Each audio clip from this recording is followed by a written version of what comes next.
Bonjour, dans cette vidéo, on va utiliser les bases acquises dans la vidéo précédente au niveau de la programmation avec le langage assembleur pour mettre en œuvre les ports d'entrée-sortie du microcontrôleur PIC16F84.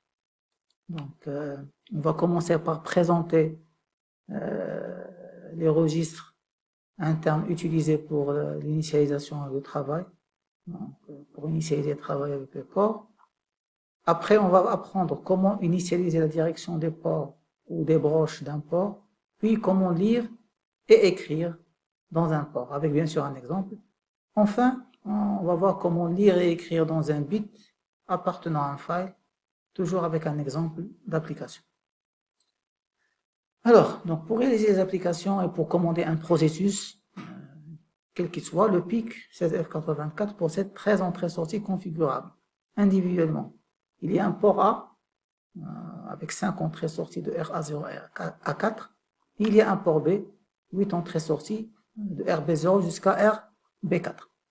Alors chaque port possède 2 registres pour le configurer et travailler avec. Donc pour le port A, il y a le registre port A pour lire et écrire au niveau du port et le registre TRIS A pour contrôler la direction du port.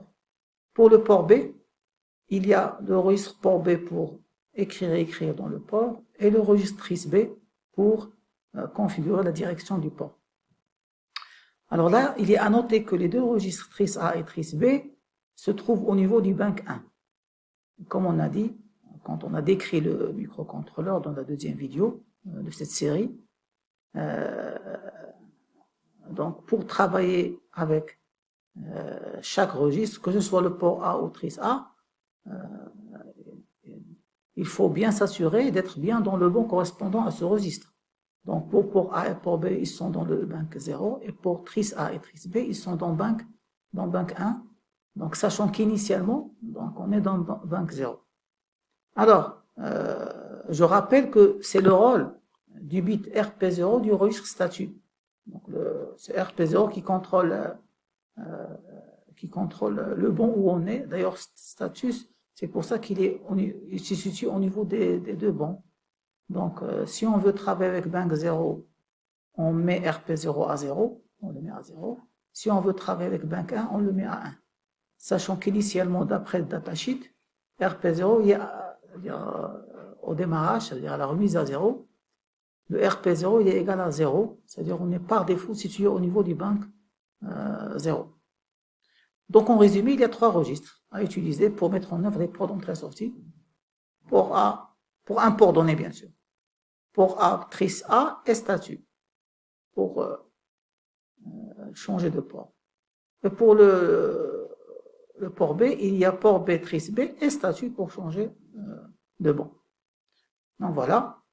Donc maintenant, on va s'intéresser à l'initialisation de la direction d'un port. Automatiquement, on va utiliser TRISX. On va voir un exemple. Donc je rappelle, donc pour initialiser la direction d'un port, on utilise le registre TRISX de direction, donc TRIS A pour le port A et TRIS B pour le port B. Donc, alors, bien sûr, pour pouvoir travailler avec et écrire sur ces registres pour configurer les ports, on doit passer vers le bon 1.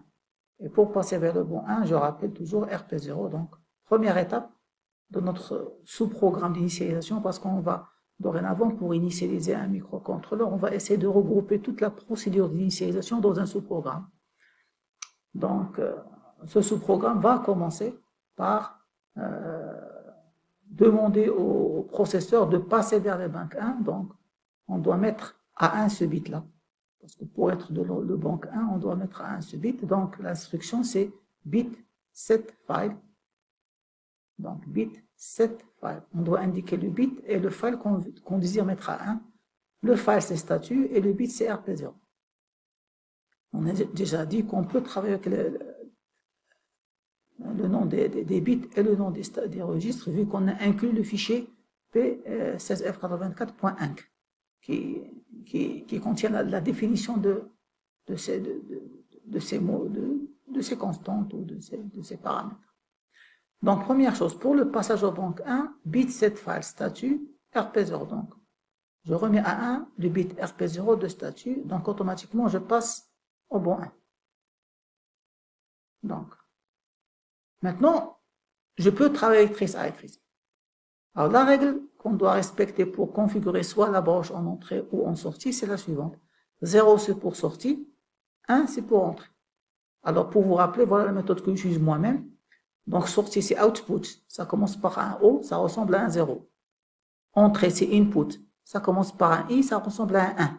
Donc, c'est comme ça que moi-même, je me rappelle. Donc, je convertis en anglais et je sais que entrée, c'est 1, sortie, c'est 0. Alors, il n'y a pas mieux qu'un exemple pour bien comprendre cette configuration. Voilà l'exemple qu'on va aborder durant cette vidéo. Donc, on a 4 boutons poussoirs qui sont reliés au port RA0 et 4 LED qui sont reliés au port B. Donc, le port A est connecté au bouton poussoir et le port B est connecté au LED. Donc, commençons par le port B. Donc, vu qu'il est connecté à un bouton poussoir, et vu que le bouton poussoir, c'est considéré comme un périphérique d'entrée, ça veut dire le microcontrôleur, il doit lire l'état du bouton poussoir. Il doit lire l'état du bouton poussoir. Donc, ça veut dire que le port A doit être configuré en entrée. Donc, RA0, RA1, RA2, RA3 doit être configuré en entrée. Donc, voilà mon trice A. RA0, le bit correspondant à RA0, je mets 1. C'est-à-dire, je veux que RA0 soit en entrée. RA1, je mets 1. RA2, je mets 1. RA3, je mets 1. RA4 n'est pas utilisé, donc, dans notre application. Elle n'est pas utilisée dans quelque chose, soit 0, soit 1. Alors, pour le port B, maintenant, c'est la LED. Donc, pour la commander, donc, on doit la commander. Donc, je dois écrire dans le port pour la commander. Donc, le port doit être configuré en sortie pour le port B. Donc, je configure le port B en sortie. Voilà. Donc, RB4, RB5, RB6, RB7. Donc, RB4, RB5, RB6, RB7, je mets 0, 0, 0, 0. Le RB0 jusqu'à RB3 ne sont pas utilisés, quel que soit le bit que je mets dedans. Logiquement, il y a une règle qu'on applique. Il n'est pas obligatoire. Donc, tous les bits qui ne sont pas utilisés sont mis à 0. Donc, tous les bits qui ne sont pas utilisés sont mis à 0. Donc, à ce moment-là, le trice A, je dois charger 0F, donc 0F dans trice A. Et dans trice B, je dois charger 0, 0 dans trice B. Maintenant, pour charger ces registres trice A et trice B par les valeurs correspondantes, donc à savoir 0F dans trice A et 0, 0 dans trice B, donc je ne peux pas faire ça directement, je dois passer par le registre work. Donc ça veut dire que je dois charger la constante que je veux mettre au niveau du file dans W, puis move W dans file. Donc je commencerai par prendre 0F et la charger dans l'accumulateur W avant de l'envoyer de trice A. Alors là, vous remarquez que jusqu'à présent, on utilise la représentation hexadécimale des constantes. Vous pouvez bien sûr utiliser la représentation binaire. C'est-à-dire, vous n'aurez pas besoin de convertir les mots binaires des registres en hexadécimal. Mais pour ça, il faut adopter cette notation ici. C'est-à-dire, on peut prendre le mot binaire directement et le charger avec LW, mais il faut ajouter la directive B de MPASM. Donc, move LW, B, c'est-à-dire binaire, entre guillemets, donc, et je mets le mot binaire que je veux charger. Donc, moi, je vais continuer avec l'hexadécimal, mais le binaire, c'est aussi valable pour travailler avec des constantes. Et après, je charge le WF, je charge W dans le file, dans trice A. Maintenant, pour trice B, au lieu de faire ça avec trice B, ça veut dire au lieu de faire move LW00, puis move WF trice B, puisque c'est 00, je peux utiliser l'instruction clear file. Clear file, ça permet de mettre à 0 le contenu d'un file. Donc, clear file trice B. Donc voilà, donc maintenant je peux considérer que la partie initialisation des deux ports, c'est-à-dire la direction des deux ports, ils ont été initialisés. Maintenant, je reviens vers le banc 0. Pourquoi je reviens vers le banc 0? Pour la simple raison que si je veux travailler avec les ports, Par exemple, ici, le port A, puisqu'il est en entrée, je dois le lire. Le port B, puisqu'il est en sortie, je dois écrire dans ce port. À ce moment-là, je vais utiliser les registres port A et le registre port B pour faire ça. Et ces deux registres, port A et port B, se retrouvent dans le banc 0. Généralement, les registres d'initialisation sont dans le banc 1. Et les registres avec lesquels on travaille sont dans le banc 0. Donc, c'est pour ça qu'avant de sortir de la routine d'initialisation, je reviens au banc 0. Comment je reviens? La même chose. Le bit RP0 de statut, je le remets à 0. Donc, bit clear file statut.rp0. Donc là, c'est notre première routine d'initialisation. Donc, c'est la première chose avec laquelle on doit commencer tous nos programmes. Donc, à chaque fois qu'on aura un cahier de charge, on doit toujours commencer par initialiser la plateforme matérielle en fonction de nos besoins. Et après, on commence à travailler avec les microcontrôleurs. Donc maintenant, une fois les deux ports initialisés, on va lire et écrire. On va apprendre comment lire et écrire dans ces ports. Donc, et pour ça, on va utiliser cette fois les registres port A et port B, auxquels on peut accéder maintenant, puisqu'à la fin de la routine d'initialisation, on est revenu au banc 0. Alors, je vais reprendre même cahier de charge, mais cette fois, je vais utiliser pour le port B RB0, RB1, RB2, RB3. Et les boutons pousseurs, je vais laisser avec RA0, RA1, RA2, RA3. Alors là, je profite de l'occasion pour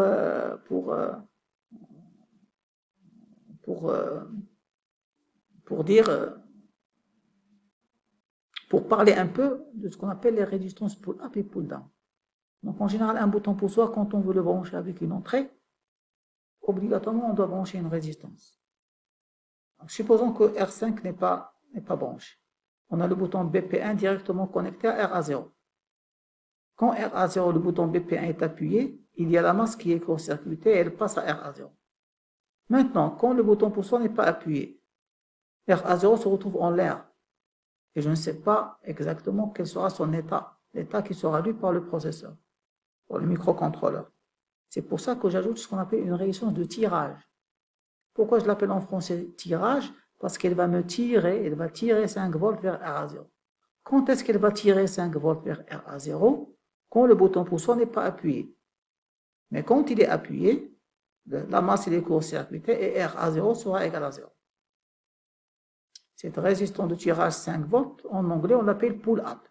Pull-up. Mais si j'utilise une pull-up, il faut faire attention. Bouton poussoir qui n'est pas appuyé, ça veut dire l'information que je vais lire, c'est 1, c'est 5 volts. Bouton poussoir appuyé, c'est-à-dire l'information que je vais lire, c'est 0. Le 0, c'est bouton appuyé, le 1, c'est bouton non appuyé. Si je veux avoir l'inverse, à ce moment-là, je vais utiliser une résistance pull-down. Voilà la figure. Pourquoi pull-down? C'est résistant de tirage de la masse cette fois. Alors avec cette configuration-là, quand le bouton poussoir n'est pas appuyé, c'est 0 qui va passer via la résistance de tirage. Mais quand le bouton poussoir est appuyé, là c'est le 5 volts qui va passer. Donc l'information ici, binaire, le 0, bouton poussoir non appuyé, le 1, bouton poussoir appuyé. Donc voilà la différence entre pull-up et pull-down. Nous, on va laisser le pull-up, parce qu'après, on va voir que on va pouvoir éliminer ces pull-up pour la simple raison que le port B il est équipé de résistance pull-up interne. Donc voilà. Maintenant, commandons le système. Et là, je vais raisonner de la même façon qu'on a fait pour la vidéo assembleur, la prise en main de langage de programmation assembleur, des organigrammes. Toujours, je vais raisonner du point de vue organigramme. Donc voilà l'organigramme de mon programme. Donc, je vais commencer par appeler une routine d'initialisation. Et quand je sors, à ce moment-là, je vais appeler une routine de commande. Alors, quel est le cahier de charge de cette routine de commande? Il est simple. Si j'appuie sur un bouton poussoir, la LED correspondante doit s'allumer. C'est-à-dire, si j'appuie sur BP1, la LED D1 doit s'allumer. Si j'appuie sur BP2 et BP3, il faut que D2 et D4 s'allument. Donc ça, c'est BP4. Donc, si j'appuie sur BP4 et BP2, D2 et D4 doivent s'allumer. Donc, c'est ça mon cahier de charge. Et là aussi, je vais faire ça sous d'une routine. D'accord? Donc, commençons par la routine correspondant à la partie initialisation. Donc, initialisation, je dois initialiser les différents ports, on a déjà vu comment. Donc, ça veut dire trice A, RA0, RA1, RA2, RA3 doit être en entrée. On a retrouvé que c'était le mot 0F qu'on a chargé dans trice A. Et ici, RB0, RB1, RB3 doit être en sortie. Donc, on a chargé 0,0 dans trice B. Maintenant, la routine de commande. La routine de commande, il y a la première idée qui apparaît. Qu'est-ce que je vais faire? Je vais lire RA0. Je vais tester RA0. Si RA0 égale à 0, j'allume la LED. Sinon, j'éteins la LED. Après, je teste RA1, et ainsi de suite. Mais là, ça donnera un programme qui est un petit peu fastidieux, qui est lent. Il suffit de faire une petite remarque. Quelle est cette remarque? Voilà le port. Supposons que BP2 est appuyé. Quand je lis tout le port A, quand je vais lire tout le port A, voilà le mot binaire que je vais retrouver. Je vais retrouver RA0 égale à 1. Pourquoi? Parce que BP1 n'est pas appuyé. RA1, je vais trouver 0 parce que BP2 appuyé. RA3, RA2, je vais trouver 1. Et RA3, je vais trouver 1. Parce que BP4, BP3, BP1 ne sont pas appuyés. Donc voilà le mot binaire que je vais lire au niveau du port A. Maintenant le port B. Voilà les diodes. Alors une diode, je commande, ils sont à cathode commune. C'est-à-dire si je veux allumer une LED, je dois appliquer niveau haut, c'est-à-dire 5 volts, c'est-à-dire niveau haut. Le RB0 égale à 1 allume la LED. Le RB0 égale à 0 va éteindre la LED. Donc ça veut dire, si je veux, quelle est la LED que je dois allumer? Logiquement, la LED que je dois allumer, puisque c'est BP2 qui est appuyé, la LED que je dois allumer, c'est D2. Qu'est-ce que je remarque? Si je lis port A, quand je dis lire port A, c'est-à-dire le charger dans W. Et après, je charge W dans port B, c'est-à-dire le port A, je vais le charger dans port B à travers W. Je fais. Donc là, qu'est-ce qui se passe? L'animation est rapide. Donc le 1 va venir ici, le 0 va venir ici, le 1 va venir ici, le 1 va venir ici. Donc ça veut dire 1, c'est-à-dire D1 sera allumé, D0 éteinte et D3 allumé, D4 allumé. Ça veut dire qu'on a l'inverse de ce qu'on veut. La lettre qu'on veut allumer, elle se retrouve éteinte parce qu'on a chargé 0. Les autres qu'on doit éteindre, ils se trouvent allumés parce qu'on a chargé 1. Donc l'idée c'est, avant de charger le port A, je vais le complémenter. Je vais lire le port A, je vais mettre barre, je vais le complémenter comme, ça veut dire le 1 va devenir 0, le 0 va devenir 1, le 1 va devenir 0, le 0 va devenir 1. Et c'est le port A barre qui va être chargé dans le port B. Là, ça marchera. Ça veut dire que le 1 complémenté 0, je commande port B D1 éteinte. Le 0, parce que BP2 appuyé, complémenté, ça donne 1, je charge dans D2, ça s'allume. Donc ça marche. Donc j'ai trouvé l'astuce. Donc ça veut dire le sous-programme de commande, voilà de quoi il a l'air. Première étape, je vais lire le complément de port B. Je ne vais pas lire port B, je m'excuse, je vais lire le complément du port A. Donc je vais prendre port A bar, et je vais le charger dans W. Parce que vous vous rappelez, quand on n'a pas de l'assembleur, je dois toujours passer par W. Deux adresses mémoire ne peuvent pas communiquer en même temps. Donc et après, je charge W dans port B. Donc c'est ce qu'on a expliqué. Et ça va marcher automatiquement. Et là, ça va nous éviter de tester chaque bit ou chaque bouton poussoir indépendamment. Autre petite information, vous vous rappelez que dans le premier schéma, quand j'ai parlé de l'initialisation, j'ai mis ici RB4, RB5, RB6, RB7. Ça veut dire que les LED seraient situés ici. Alors, le changement dans le cahier des charges, dans le programme, donc si je fais port B et je charge directement, je vais charger au mauvais endroit. Logiquement, l'état de BP1 doit être chargé ici. L'état de BP2 doit être chargé ici. Donc, juste avant le chargement, dans port B, je vais faire un décalage. Je prends ce mot binaire et je décale vers la gauche 4 fois. Et après, je charge. Donc ça peut être un cahier de charge qui peut être réalisé. Donc voilà. Donc maintenant, je connais ce que je dois faire comme initialisation et je connais ce que je dois faire comme commande, sous programme de commande. Je commence. Donc mon programme principal, c'est le suivant. Je commence par start. Donc, quelle est la première chose que je vais appeler? C'est le sous-programme init. Pour ça, je vais utiliser l'instruction call et l'instruction goto qui permettront de faire les sauts. Donc, ça permet de faire goto, ça permet de faire les sauts, on a vu ça. Et call, ça permet d'appeler les sous-programmes. Donc, première étape, on va commencer par call init. Donc, appeler la routine d'initialisation, elle aura comme étiquette init. Puis, après avoir appelé la routine d'initialisation, on va appeler la routine commande. Donc, elle aura comme étiquette commande. Et après, je mets une boucle infinie ici, go to loop, et je reste ici. Toujours, on a dit que le programme principal sera en boucle infinie pour respecter la commande en temps réel. Maintenant, les sous-programmes d'initialisation, en général, les sous-programmes, on les met avant le programme principal, comme j'avais dit. Donc, mais ici, pour question pédagogique, j'ai commencé par le programme principal. Maintenant, le sous-programme init, on va utiliser le bit clear file et le bit set file pour mettre à 1 et mettre à 0 le bit RP0 de statut pour changer de bon. On va utiliser move LW et move WF pour charger des valeurs constantes dans les registres trice A et trice B. Alors, le mode de direction est le suivant. RA0, RA1, RA2, RA3 en entrée, relié au bouton poussoir. RB0, RB1, RB2, RB3 en sortie, relié au LED. Donc, ce qui donnera première instruction, bit set file, statut RP0. Ici, c'est RP0. Donc, ça veut dire que je passe au bon 0, au bon 1, je m'excuse, je le mets à 1. Après, je charge 0F dans trice A. Je charge 0F dans trice A. Donc, à travers, bien sûr, W. Puis, le trice B, je le mets à 0. Trice B, je le mets à 0. Donc, j'ai fini la partie initiale, la direction des ports. Je reviens au bon 0.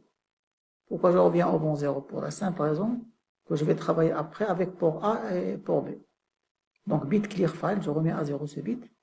Et return, donc ça c'est retour d'un sous-programme. Je reviens au programme principal.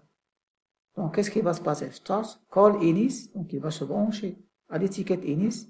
Il va exécuter le sous-programme d'interruption, je m'excuse. Il va exécuter le sous-programme d'initialisation. Return, il va revenir ici. Après, pour continuer, qu'est-ce qu'il trouve? Call, commande, donc le sous-programme commande aura pour étiquette commande. Alors là, la première chose que je dois lire, c'est, dans la commande, c'est le complément à 1 de port A. Donc, l'instruction, c'est la suivante. Comme F, donc complémenter un file. J'indique le file et la destination. Donc voilà, comme F, le file pour moi c'est A et W, la destination. Donc je vais lire pour A, je vais le complémenter bar et le mettre dans W. C'est ma première instruction. Et après, je n'ai qu'à écrire dans port B. Donc move WF, donc je vais écrire W dans le file. Le file c'est port B. Et toujours return parce que c'est un sous-programme. Donc voilà, call commande, il saute vers commande, exécute le sous-programme de commande et revient au programme principal. Go to loop, call commande et ainsi de suite. Bien sûr, je peux enlever call commande et mettre ce programme-là comme programme principal entre le loop et le go to. Prendre tout le programme ici, les deux instructions, et les mettre ici, à la place de call commande. Là, c'est uniquement didactique pour vous montrer qu'on peut appeler des sous-programmes, qu'on peut, c'est-à-dire moduler notre programme, c'est-à-dire avoir plusieurs modules et appeler les modules et tout ça. Donc voilà, donc ça c'est la mise en œuvre, la lecture et l'écriture dans un port avec un exemple d'application. J'espère que maintenant vous pouvez travailler avec dans n'importe quel autre cahier de charge. On va terminer cette vidéo avec cette fois la lecture et écriture dans un bit. Un bit dans un port. Alors là, je vais un petit peu changer le cahier de charge. Toujours, on va travailler avec des cahiers de charge. Donc ici, l'idée est simple. Mon cahier de charge, il y a un bouton poussoir VP1. Quand il sera appuyé, la LED ici va s'allumer. Donc, le cahier de charge ne change pas. Mais ici, c'est un seul bouton poussoir avec une seule LED. La première remarque c'est la différence entre le premier montage et le deuxième montage, c'est que la résistance de tirage pull-up n'existe pas. Pourquoi? Parce que j'ai choisi cette fois d'utiliser la résistance pull-up interne, parce que le PIC, il a une résistance pull-up interne qui peut être activée, mais uniquement le port B. Uniquement le port B qui possède cette résistance pull-up. Par contre, si on prend le Atmega, par exemple, le Atmega, toutes les entrées-sorties du Atmega 328, ils ont des résistances pull-up qu'on peut activer, bien sûr. Le STM32, ils vont plus loin. Le STM32, ils ont des résistances pull-up et des résistances pull-down sur toutes les entrées-sorties qu'on peut activer, bien sûr. Alors pour l'activer, on a un registre, on va utiliser un registre, le bit RB pull-up, le port B pull-up, qui permettra d'activer cette résistance. Donc voilà, donc ça c'est mon cahier de charge. Un bouton poussoir qui va commander une LED, et le bouton poussoir, il va travailler avec la résistance pull-up interne du microcontrôleur au niveau de RB1. Organigramme, donc, toujours le même principe. Donc début, première chose, on appelle le sous-programme d'initialisation. Alors qu'est-ce que je vais initialiser dans ce programme?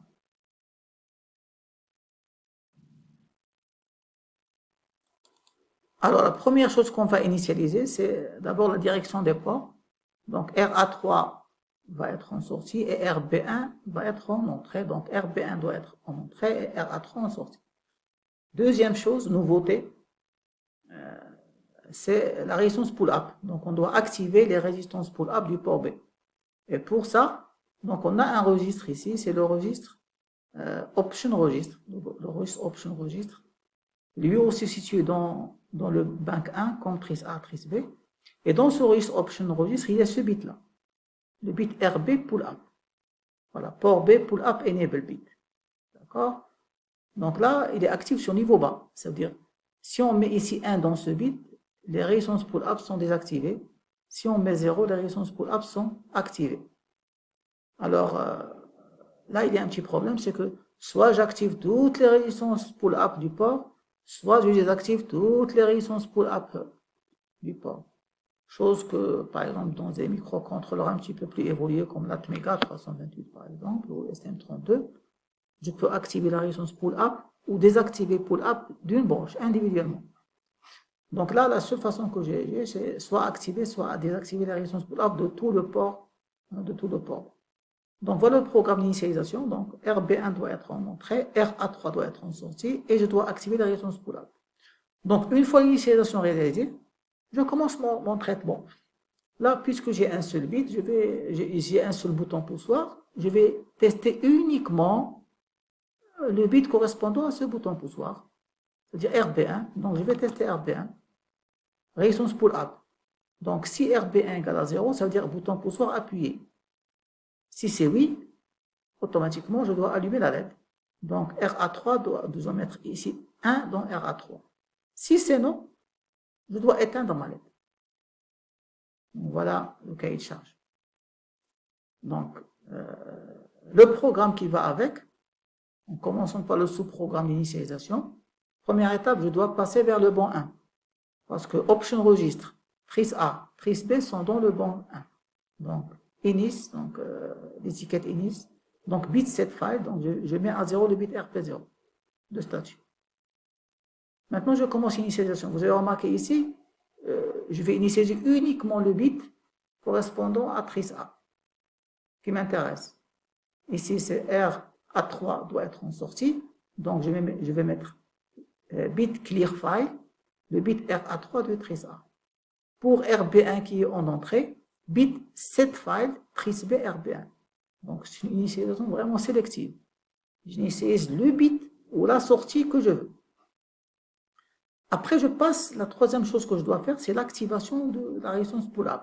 Pour ça, je dois venir dans ce bit-là et mettre un 0 pour l'activer. Bit clear file. Alors là, le nom avec lequel est reconnu ce registre dans le fichier P16F84.1 que j'inclus, c'est option registre. Je dois ajouter -8 registre. C'est le nom qui est donné à ce registre. Option registre. Donc, virgule RB pull-up. Donc, je vais clear file, bit clear file. Je vais vers ce bit-là et je vais mettre à 0. Je le mets à 0. Donc, voilà. j'ai terminé ma partie initialisation. Obligatoirement, je reviens au bon 0, bit clear file, le bit RP0. Comme ça, je pourrai travailler avec le port A et le port B. Et juste après, je vais éteindre la LED pour être sûr que la LED est éteinte au départ. Donc, bit clear file, port A, RA3. Donc, vous avez remarqué que je travaille avec port A. Parce que maintenant, je veux écrire dans le port et j'ai initialisé uniquement la broche RA3. Uniquement, j'ai mis A0 dans cette broche parce que c'est la seule qui m'intéresse. J'ai mis 0 dans cette broche, donc la LED s'éteint. Et je finis ma routine d'initialisation. Maintenant, je commence mon programme principal. Première étape, c'est je vais appeler ce sous-programme, donc call init. Donc, call init, il va se brancher vers l'étiquette init et exécuter le sous-programme d'initialisation. Après le return, il revient. Quand il va revenir, qu'est-ce que je dois faire ici? Tester ce bit. Bit test file. Si c'est égal à 0, il saute pour exécuter ça. Voilà. Bit test file, skip if clear. Donc, je vais tester le bit RB1 de port B. RB1 de port B, je vais le tester. Si c'est 0, je saute. Qu'est-ce que je dois faire quand je saute? Je dois mettre à 1 ce bit. Voilà. Bit set file port A, RA3 pour allumer la LED. Et après, je dois me brancher pour refaire un autre test.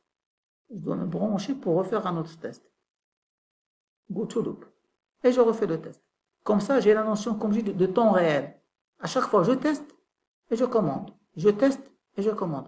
Dès que l'état du bouton poussoir change, automatiquement, je vais mettre à jour la LED. Maintenant, le cas contraire. Supposons que j'ai testé port BRB1, je n'ai pas trouvé égal à 0. Donc, il ne va pas sauter, il va venir ici. Le problème, qu'est-ce qu'il doit faire? Il doit éteindre la LED. Alors, si je mets bit clear file, éteindre la LED, il va continuer son exécution. Donc, il va l'éteindre, puis il va l'allumer. Donc, je dois pouvoir faire quelque chose sans passer par ça. Parce que ça, c'est la routine, c'est la partie du programme qui permet d'allumer la LED. Donc, tout simplement, je vais insérer un saut. Go to vers quoi? Vers la partie remise à 0 de la LED. C'est-à-dire, s'il est égal à 0, si RB1 est égal à 0, skip, j'allume la LED et je reviens. Maintenant, s'il n'est pas égal à 0, il continue. Go to, remise à 0. Je lui demande de sauter ici.